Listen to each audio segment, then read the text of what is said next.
Mapagpalang hapon everyone, mga kapatid, mga kaibigan. Pakinggan nyo to. John 8:34 to 35. Sumagot si Jesus, "Pakatandaan ninyo, ang gumagawa ng kasalanan ay alipin ng kasalanan. Ang alipin ay hindi kabilang sa pamilya sa habang panahon.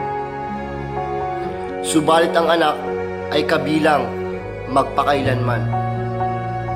Kapatid, pakinggan mo to. Sa buhay ng isang tao, walang nagkataon kundi ang lahat ng bagay sinasadya. Ang gusto sa atin ng Panginoon, maging anak niya tayo at lumayo tayo sa kasalanan.